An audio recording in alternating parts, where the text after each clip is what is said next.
So after this, Alireza takes a bye, and MVL plays Prague with the black pieces. And with the first game being a draw, we're still sort of on course for Armageddons? more than one Armageddon. If all three games are draws, they take turns playing them. And then the interesting bit is who plays the first Armageddon? Caro, yeah. Unexpected. Well, that means he's playing for a win as well. Is Alireza going to go knight f6, gf6, or bishop f5? Okay, so Knight f6. Yeah, ef6, sorry, not gf6, of course. Yeah, the modern way. Yes. Castles, rook e8, knight e2 without queen c2. What does that change? Nothing. Well, changes a little bit because h5 you can. He's not forcing. Yeah, you can go for some tactics, maybe even so the queen might land on h5.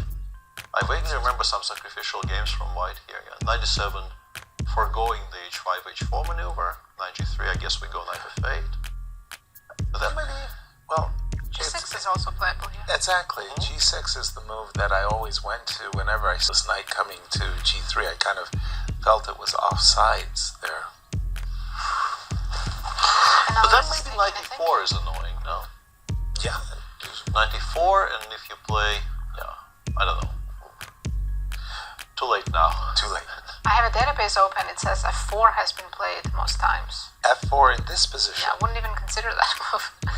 They do it quite a bit to kind of prevent g6, f5. Well, cut off two light pieces. You want to play f4 and f5, and both the knight on f8 and the bishop on c8 sometimes have no moves, but it's very committal as well because you're restricting your own bishop on c1. You're also and there we have it. f4. There's 8 games in my database in this. It's very topical these days in this structure. Yeah. So if we play g6, you're going to play f5. Yeah. Inviting bishop g3, hg3. But I don't think they need to play g6. I think black kind of ignores it. I think you play queen c7, bishop d7 for now. Or immediately c5 is or suggested. counterplay in the center could be c5, d5 recommended. Is recommended. Okay. And then g6. What is black doing with the knight on f8? Oh, so that way pawn on d5 will be hanging, Yeah. Knight on f8 is protecting h7. It's not going anywhere. So for example, knight f8, f5. I mean knight g6, yes. Pardon me, knight g6, f5, knight e7, trying to bring... No, I think we actually put it back and then we go h6, knight h7, Queen knight g4, knight h5 looks bad. Yeah, the dream would be to land it on g5 later. 6, c5, striking back in the center. You don't have the move bishop e3. d5 is what we expect. Played. Quickly too. Oh, and now actually black has f5. Interesting move. Pawn sacrifice. Bishop takes f5, c4. Yes. And then we try to aim the knight Not at the played. d3 square. Yeah, After knight g6, Ivalbar says white's much better. Well, I almost mean, +2. you have a protected passer in the center. You can play c3, c4, and then play behind the, in the shadow of our complete dominance. There's also no breaks on the queen side, so it's a c4 kind of a +2. one-side Wow, game. I wouldn't have felt that it was... I like white's position, but I didn't realize it was, I think, so good. we want bishop d2, queen c2, and then, if allowed, we want to play bishop f5, get the light square bishops off the board. And even all the endgames will be incredibly annoying after that. Is f6, f5 something that white Not should... anymore.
clever Now move. Stopping there's queen f6. queen g3, h4 coming, right?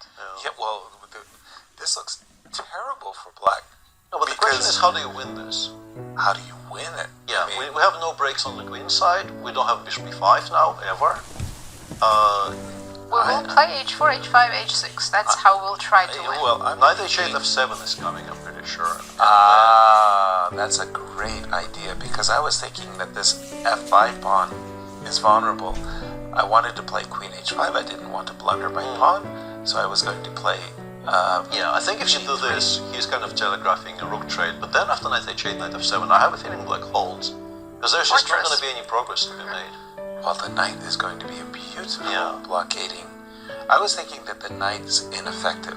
Yeah, there we have. There we have. And Yeah. putting the knight, shifting the knight to d6, that's a British way of shift. Shift the knight to d6. Just to remind the viewers, our Yes. first game ended in a draw between Alireza and Prague. Yes. This game looks like it's Let's also have all the Armageddons. also My goodness. I haven't seen an Armageddon in ages, and suddenly to having two. A serious question though. Yeah. Who gets to play the first Armageddon? I And think do you want to be the person playing the first one? I guess it's a huge advantage to be the last, right?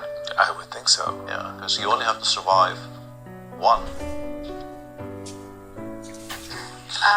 Well, we're getting the knight I onto don't think White has d6. any advantage left whatsoever. No, this is just No. completely fine. Because, by the way, the darks Let us bishop. Yeah. taking the words out of No, my no, mouth. no, You no. go. You got them in first. Meatloaf. Yeah. It has a beautiful long diagonal that's not so beautiful. The f6 pawn restricts the bishop. Yeah, very much reminds me of those King's Indians, where sometimes black goes bishop takes c3, b takes c3, and then there's this bishop on c1, restricted by the pawn on f4, Right. which is forever stuck behind the pawn chain and has no prospects whatsoever. And the pawn on c3 also. Just play h5 here and chill. Yeah. Right. Or just I repeat think we're 3 going to times. see a repetition. Yeah, I don't see how either side So- would make any improvements. If I understand the the playoff repeated. correctly, whoever wins this next game is the He is the champion, yes. Yes, yes. But if it's a draw, It's out of That's Alireza's where hands. we get. then we... Because honestly, it feels like they have to play another round robin. Right. You would Because if they start playing Armageddon, somebody will play one instead of two. Yes. That doesn't work. Right.